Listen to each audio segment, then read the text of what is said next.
And joining us now, our great friend Dave Pezzo from the Pezzo Center, Pezzo Financial. There really isn't much to talk about with you. Everything's great. The economy is the best ever.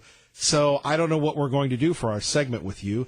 Maybe we could talk about Taylor Swift becoming a liberal. It's kind of strange how things have gone, and yet the media does not give the president the credit. Let me ask you this. Yep. Some great economic numbers. Even the New York Times saying Donald Trump has really revived the economy. Are these numbers real, and are they legitimate? Yes and yes, but it is shocking. I don't know how they got that through the editors to actually say something nice or admit the economy was good. As we've talked before, oftentimes we get this, it's just a sugar high. It's because of temporary things. It's not really strong. The economy is not really strong. It's just temporary, and then we're all going to die. And yet these temporary numbers or the sugar high continues. It's fundamental change is what we're talking about. Lower taxes are fundamental. Less regulation, fundamental. So these things are real and here to stay. Let me interrupt you for a minute here. By the way, if you have a question for Dave, 580-5436, 580-KIDO. Yeah. During the dark days during the Obama presidency, you had this theory, and it was that if we ever had a pro-business president, the economy would blow up in a good way. Mm-hmm. Has the Trump presidency met your expectations? Because there are some challenges which we'll get to. There always are. But when we take a look at this, is this the type of theory that you were talking about those many years ago when we thought, would we ever get out of the Obama doldrums, sir? Exactly. Well, yeah, actually it is. I have to say in a lot of ways he's exceeded my expectations, okay? On trade, the negotiations are going well, in my opinion. I know that's what people are still fussed about. But the reality is we now have a new NAFTA, whatever we call it now, and we also have some discussions going on in Europe. So it's been better. So on a foreign type basis, I'm seeing better. But Kevin, what you're speaking of was the animal spirits. I think that I talked about so much. If we just got government out of the way of business, business would really just feed upon itself and explode, and it has. And so. Yeah, I think that theory, we need to hang on to that and remember that, because we can always have the opposite. All you have to do is tamp back down on those businesses, and they'll shut back down instead of letting those animal spirits out. So I really have to say I am very, very impressed with President Trump's agenda. Like everybody else, blah, blah, blah, wish he wouldn't tweet as much, blah, blah, blah. But the reality is that these policies are fantastic, and it does show that if you get government out of the way in tax policy and regulation, what small business will do. Dave Pezzo joining us, the Pezzo Center, Pezzo Financial, Facebook, Twitter, and Saturdays here, 8 to 10 on KIDO Talk Radio. The cover of Bloomberg Business Week, and I want to thank Mark for sending this to me. I do subscribe to Bloomberg Business Week. The big hack, how China used a tiny chip to infiltrate U.S. companies. Now, remember, I've been on the Chinese forever. You have. But now we're having, let's say, a liberal, progressive, mainstream publication out the Chinese. Your thoughts? Yeah, I think that was really something, because Bloomberg I saw an actual article over the weekend that was positive about Trump, which never happened. I mean, literally, Bloomberg hates him, so that filters down to the editors. And that is the Michael Bloomberg of Bloomberg. Correct. Right. And that filters down to the editors, because there's no good pieces that come out about Trump. So things are you really have to realize how deep the problem is with China and how good the economy is to recognize that Bloomberg is coming out with these things. So a very globalist organization, if you will. Kevin, I think it's pretty real, and I think that the president has amped it up, his administration again. Heard on the news, right, Pompeo's pushing back on the Chinese, who are upset because we're telling them quit stealing stuff and quit pushing, building new islands for military bases in the Chinese Sea. It is an amazing pushback that we have not seen really since Reagan fought the Cold War and won the Cold War. Speaking of the Chinese, this from your favorite publication, they call it the New York Times. China to pump $175 billion into its economy as slowdown and trade war loom. The move by the Chinese central bank on Sunday indicates Beijing's growing worries over the country's economic health. Now, many people listening on 107.5 FM, 580 AM are going to go, Kevin, this isn't the South China news. Who cares? But aren't we so tied to the Chinese and their communist government that could impact us or possibly? Kevin, yeah, as we look at the rest of the world we trade, it's important, and we not only trade with them, but they are the other military power in the world. We need to get along with them. We need to figure this out, but we also need to push back. The Chinese have pushed, and now all of a sudden we're pushing back. This is the first time this has happened. I think it's a fantastic thing, but we do need to try to negotiate with them. It's the second biggest economy in the world and growing rapidly. So we do need to push back, yes, but at the same time, we got to figure out a path forward with them. They are in more trouble, I think, than people have led on originally. Yes, they're growing quickly, but they have enormous amounts of debt. They're still very poor relatively. And people, they need to create millions of jobs, literally every month, just to keep people from the unemployment rolls. They do not spend much money on social services and things like that, so their populace isn't the happiest in the world. So at the same time, they are proclaiming all this economic growth. There are a lot of cracks in what they've been doing, and a lot of empty cities, a lot of debt, a lot of banks are going under. There's some critical issues with them, and throwing more money at it is the same old Keynesian economics that doesn't work. I have no idea why we still do this, but governments spend millions of dollars, digging holes and filling them and things like that. Yeah, once in a while you get a good infrastructure project out of it, but that kind of spending is not what's going to bring it back. It's getting government out of the way of small business and letting them create the jobs. Could that impact us, though, again, since we're so tied to the Chinese? It absolutely will, and any kind of slowdown on the globe slows everything down, and China is slowing down. And if they were to have major repercussions, that would have repercussions very big in Europe because they do a lot of trade there, which also a slowdown there would cause us problems. So yes, you take the second biggest economy in the world, slow it down or create chaos there, you've got problems economically everywhere. Will we survive it? Of course we will. We're that big. But it will be a slowdown. Dave Petso joining us here. Kevin Miller in the morning. Phone calls 580-5436, 580-KIDO. Now we've got gasoline prices, fuel prices going higher. Looks like OPEC says, we can't stop the price increase. I think, we're looking at $80 a barrel. If it's not there, eventually it will be.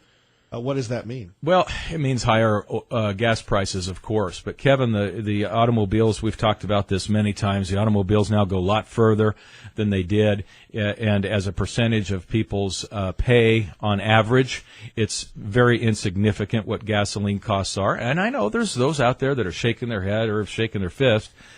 Because it maybe in their business, it's a big thing. But to the overall economy, it is not. And so this is actually a positive for economic development within the United States. It says the world is growing, and we're going to keep growing, number one. Number two, we are the world's biggest exporter of energy. So when we include natural gas, and now we're building the infrastructure to make this work better in the United States so we don't have to also import because we can't get it to those spots. And forget about the Northeast. If they want to spend a bunch of money on natural gas because there's no fracking, that's their lunacy. That's fine. They can do whatever they want. But we could actually build a pipeline and supply them as well. So we are getting there. There's going to be a lot of jobs created with that infrastructure project, and a lot of jobs are being created with liquefied natural gas being exported. It's a huge and hugely growing industry in the United States. Right. So why aren't our gas prices cheaper? Natural gas is, Kevin. Oil is not, and it's just That's all we care about is the price of the pump. Well, a lot of pain for myself and Pat from Middleton. Well, you also will care if you go home and you want to turn it up to 70 degrees this winter, and that costs you 2 or 3 times, which it does in Europe, 3 times what it does in the U.S. So it does impact that. It impacts industry, which is a huge user of natural gas. And by the way, if you don't have natural gas, you have electricity. In this country, most of that now is produced by natural gas, not coal. So it is taking over in that as well. And those costs being low helps us all the way around, just not at the gas pump. Right. And, everything, though, is impacted by the cost of the gas pump. Our trucking is the backbone of of our economy. Mm-hmm. You know, we can't get, it used to be rails, now it's the trucks. So, I mean, when we have higher gas prices, that means higher prices of goods and services. It does, to a degree. Like I said, it's a smaller percentage. Although we don't like it, it hits our pocketbook. But if we have a 10% rise in gas prices off of what does it cost you a week, right? Is this 1% of your budget? It's not a big number, is my point. We don't like it. It's a couple bucks extra at the pump. But it is not going to kill the economy. It's not the reason why the economy will slow down. More coming up with Dave Petso next. You're listening to Kevin Miller on KIDO Talk Radio. Oh, my goodness gracious. Kevin Miller in the morning, Dave Petso joining us. Phone numbers 580-5436, 580-KIDO. You know, we go back to the economy roaring, record low unemployment. But there is, you have some people, businesses going out, Toys R Us and others. Yep. We're getting ready for, consumer confidence at an all-time high. Are we building up for the giant fall here? No, we're not. We're not. But it's something that prognosticators, I don't want to call them economists because everybody's prognosticating. Everybody that hates Trump, from George Will, the great, he's not an economist. I don't know what he is, right? He writes that. Columnist. A columnist. Yeah, so I need to know how and why he thinks the market's going to go down. That's how absurd it has gotten to be, the calls for the 2019, the 2020. The same people, the same pundits were telling us if Trump was elected, the market would go down at least 10%, maybe more. Others said it would crash. Nobody said it would go up 40% since he was elected. All of this is just this nonsensical game of trying to guess something that you can't. Will we have recessions and will we have bear markets in the future? That you can be assured of. But why we run around with our hair on fire about the idea that the market might go down today or this week or this month, or why we have to try to predict something months out, is only to try to get a name for yourself. So you can get out there on the internet and say, Dave Petso predicted the Great Recession, and he predicted the bull market run right after the Great Recession. Sure he did. No, he didn't, and nobody did. It's not something that's predictable, and if you're right, that's all they're trying to do is be right once so that they can get that out there, because you can't be consistently right. You're not smart when you pick red on a roulette wheel. You're lucky. Dave Petso talking about roulette and the economy. Traffic and weather together, KIDO Talk Radio. What's Eric Gebert? And we continue on talking about growth here in the Treasure Valley. Can you take a look and forecast where this area is going to be in maybe 5 years or 10 years? I keep looking at the Magic Valley with Chobani and Cliff Bar and everything else. I haven't had a chance really to go up there. I've driven through Twin Falls a few times like everybody else. But, I mean, these are significant industries. Do you think eventually something like that could happen here? Well, it can, Kevin, but again, there's really no particular draw for big factories to be built anywhere. And the reason I say that is because of technology now. We're able to do this with all the robotics. Think about this with the Simplot plant out in Caldwell, right? And so will there be more plants? Of course, but they're going to look like that, in my opinion.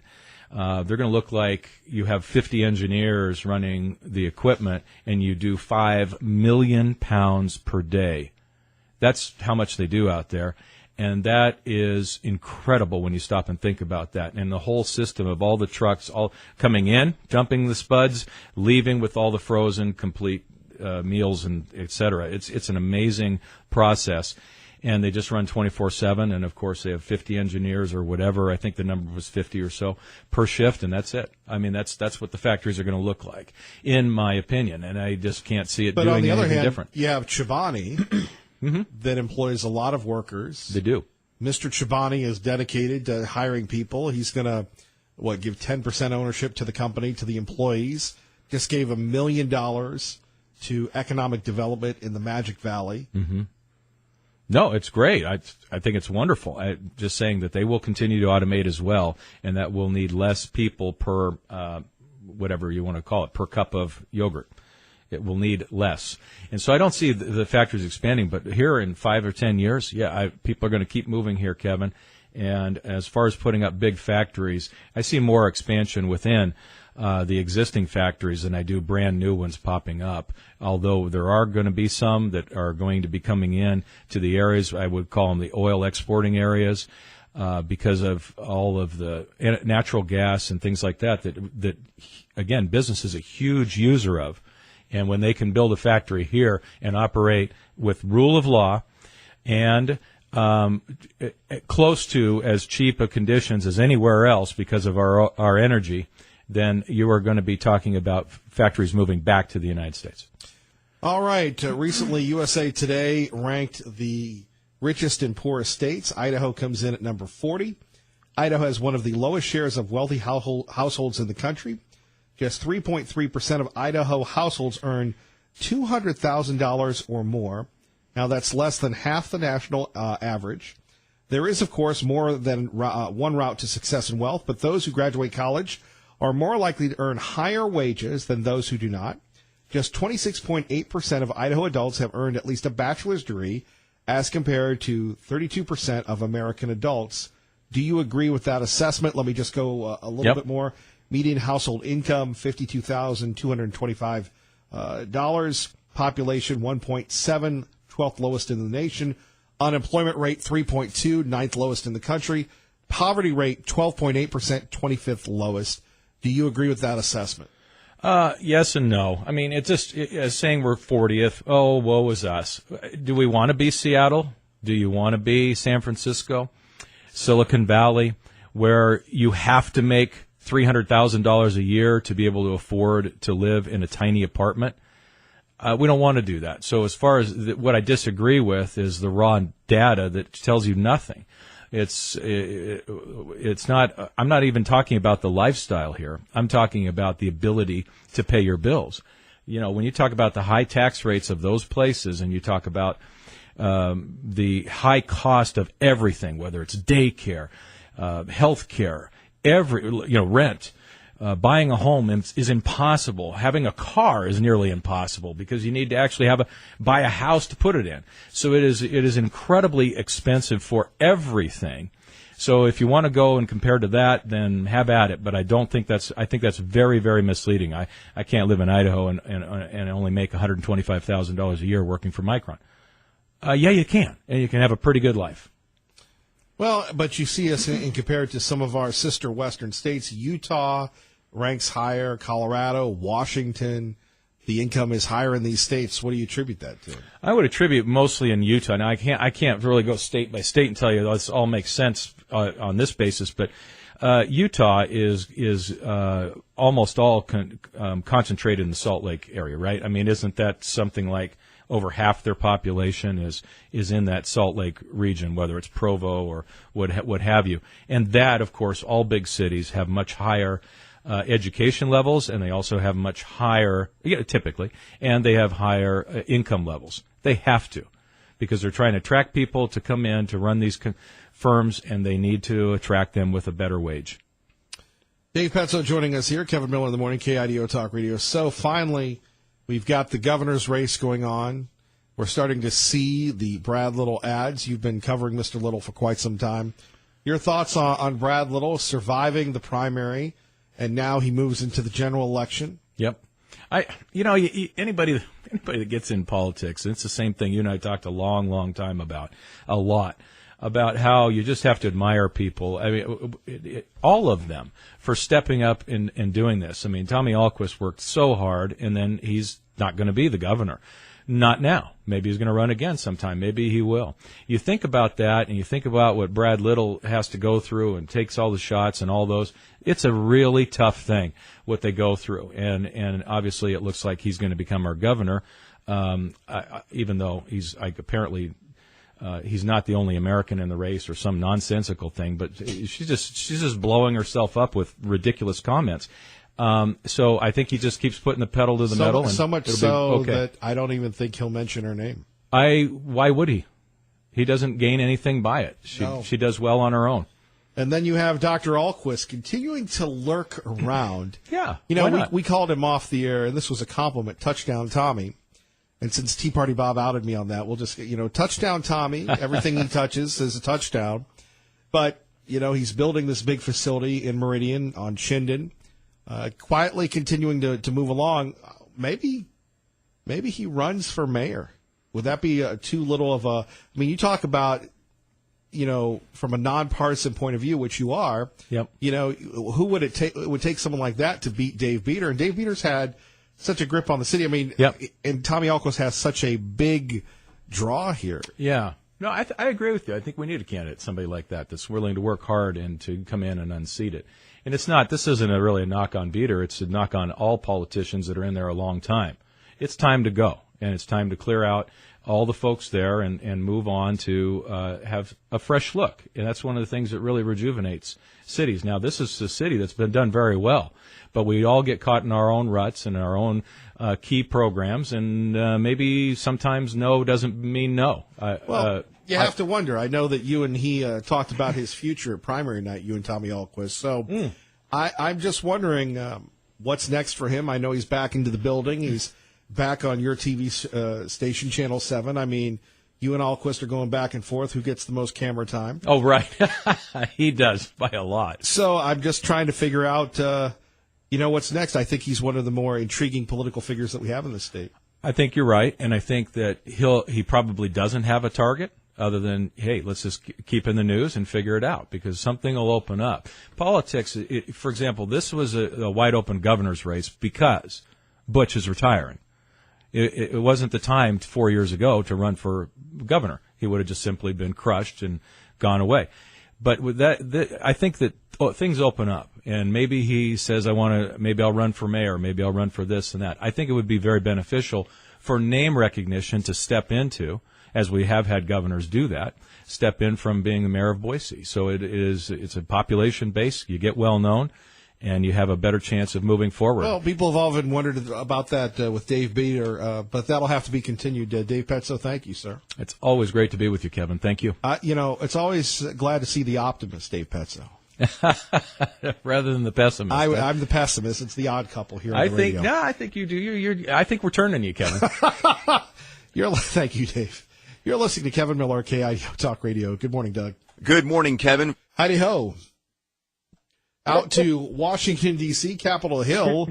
Rachel Sutherland, Fox News Radio, joins us on KIDO Talk Radio. And what a wild weekend. Good morning, Rachel. Hey, good morning, Kevin.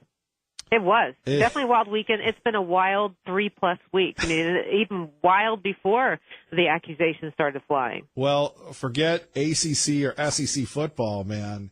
That Senate vote on Saturday, even though people said they knew the outcome, you just wondered what could happen next.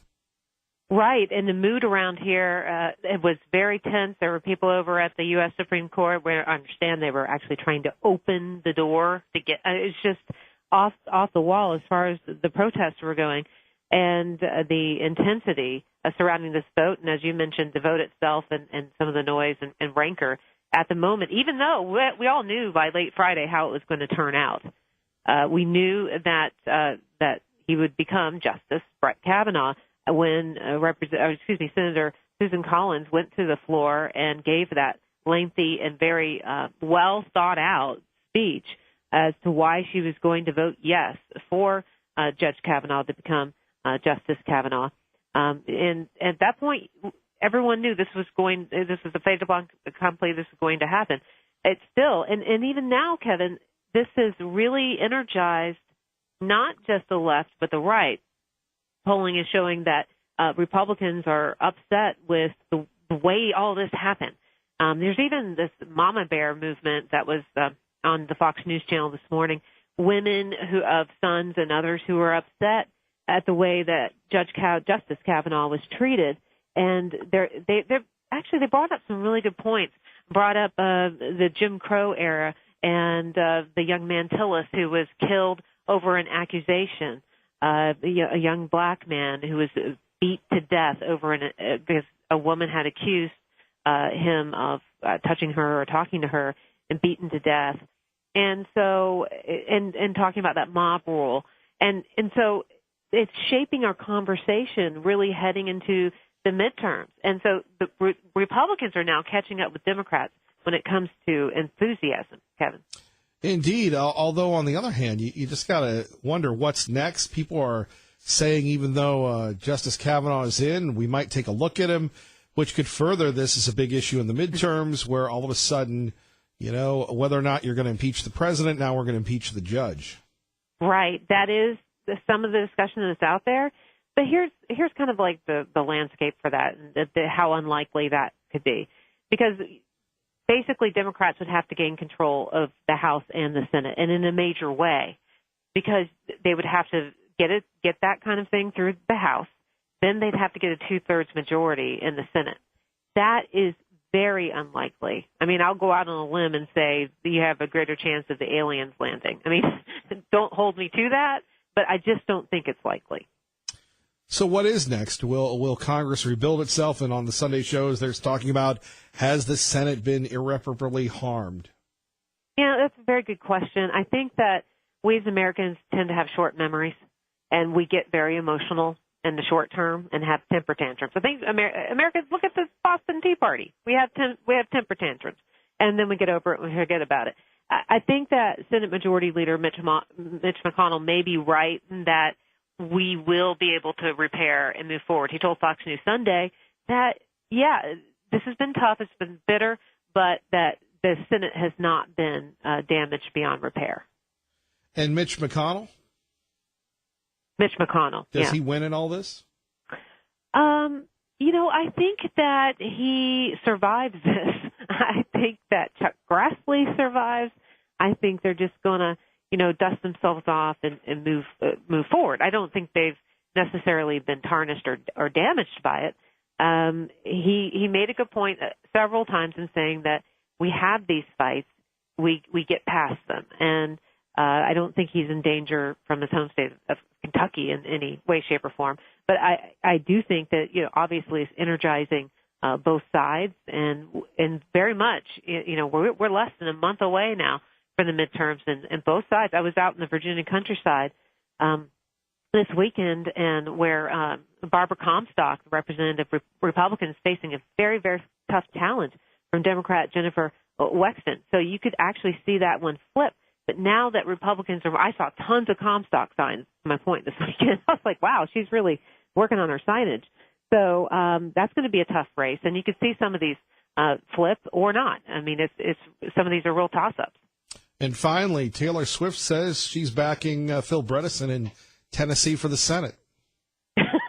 That's hot off the presses, Kevin. Yeah, exactly. I did hear that this morning, but I didn't really delve too deeply into that one. I don't know. I'm sorry. Can't we just be entertained? I'm sorry.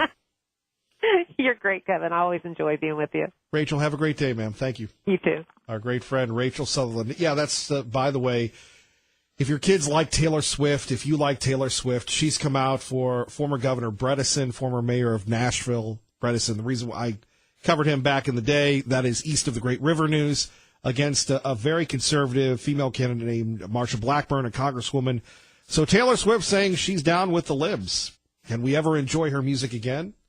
Haters are going to hate. Shake it off. Shake it off. Speaking of which, our own version of Taylor Swift, we call her Liberty Linda, joins us now on KIDO Talk Radio. Good morning. Yes, good morning, Kevin. I felt so proud when I saw Justice Kavanaugh sworn in with his so supportive wife right by his side. And I was glad his two daughters were there as well. They will have that memory all the rest of their lives, seeing their father sworn in. So standing there as a family, I was just so proud of them. And I don't think anyone has commented on how his wife stood by his side. She supported him through all of this. Doesn't that have something to say about his innocence? I would agree. Anyway, I didn't think about it until just this morning. It really comes down to what type of America do you want to live in? The type where you have the mob rule and the crazies that make things up and destroy people? Or do you want to live in Justice Kavanaugh's neighborhood? I think I'd like to live in the judge's neighborhood, in his America, as opposed to what we've seen by the shenanigans of the freaks and the geeks last week and the last 2 or 3 weeks. I absolutely agree with you. This has been, everyone's calling it a circus. It wasn't just us, on your show, but everywhere. And that's exactly what we were watching. So glad that it ended up the way it did.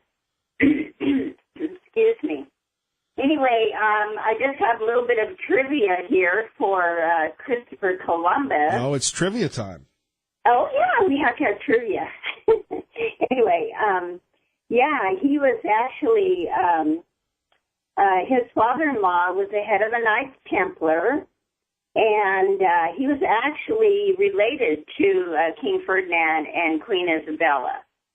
So how about that trivia? So he had an in. He did, but it took quite a while to get that in, to be able to go in front of him, or quite a few times. And he also worked for the de Medicis. He and Amerigo Vespucci were good friends. They both worked for the de Medicis in Italy.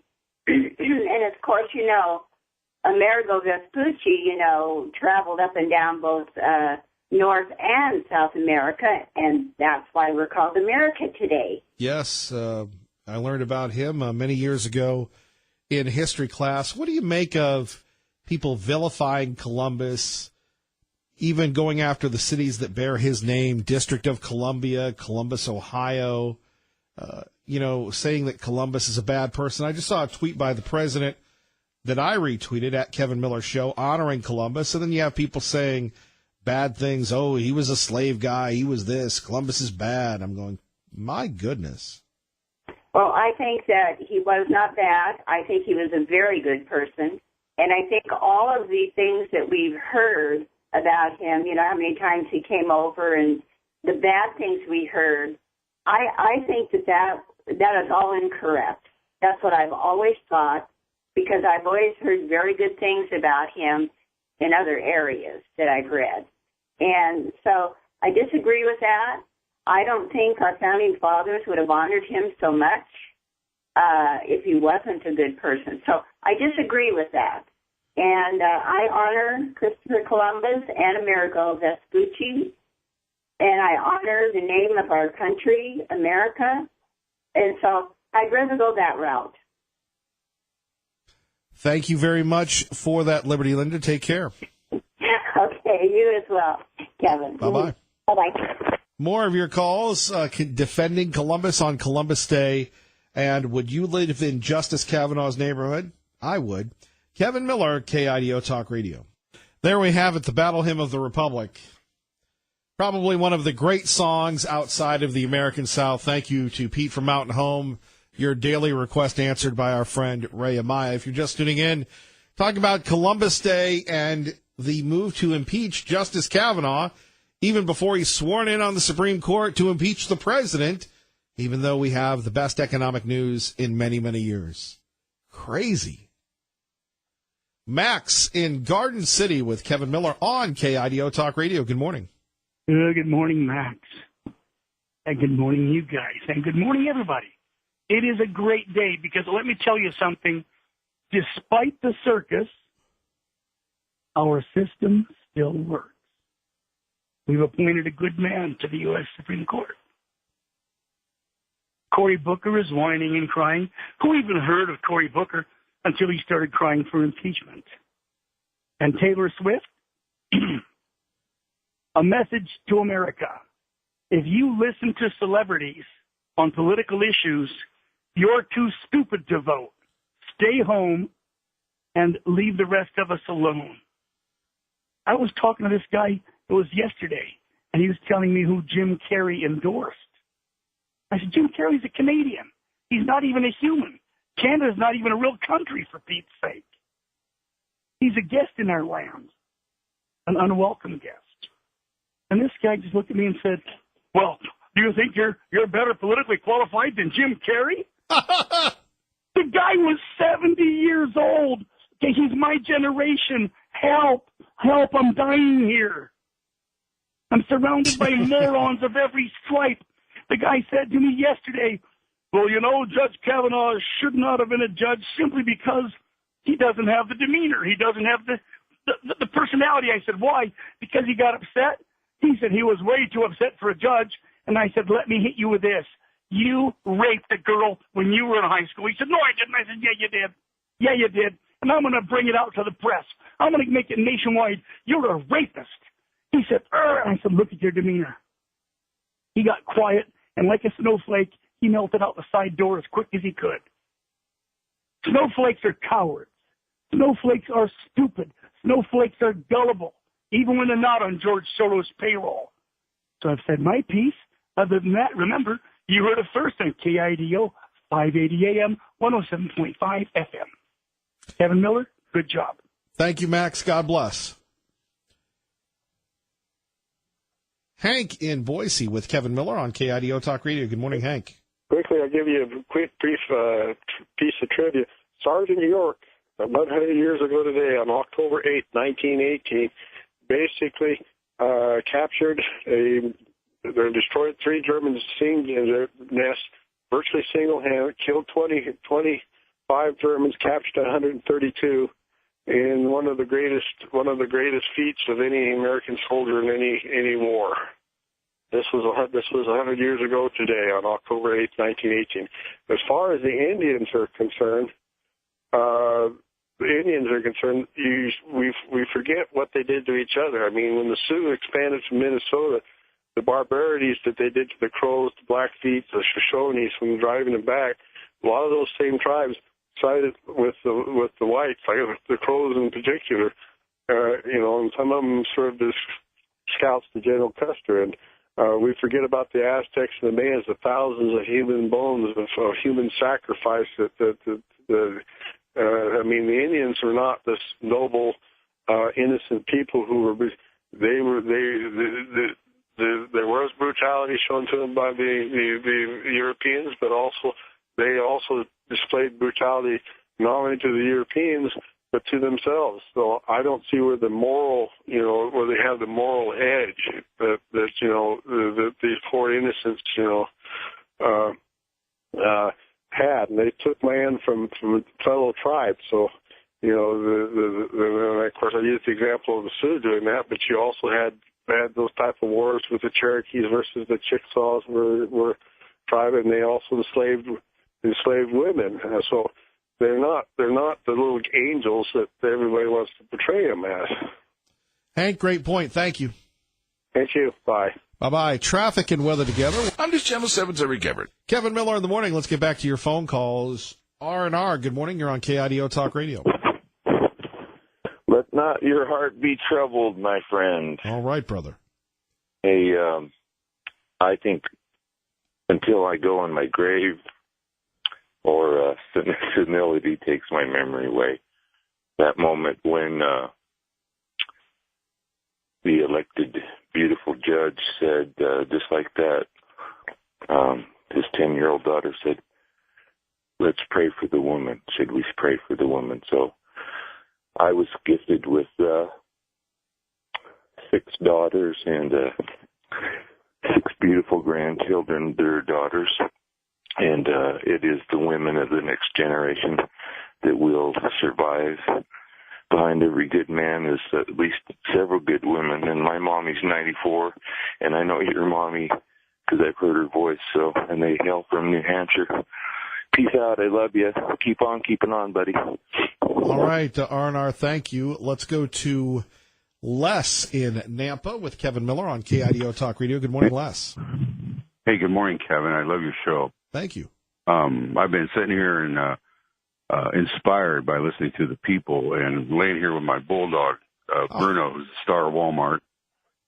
He's a Old English bulldog, and he gives me the courage and gives people joy and courage. And the reason I'm calling in is to stay on topic is, to see the Kavanaugh confirmed and to see him go through the sewer of the Democrats, he has courage. And I'm a Vietnam veteran. I joined when I didn't have to join. I'm a direct descendant of Benedict Arnold, and if you know his history, you'll see that on the Arnold side of my maternal side, he played both Congress and the Britons. He was one of the greatest generals that ever was, aside from Washington.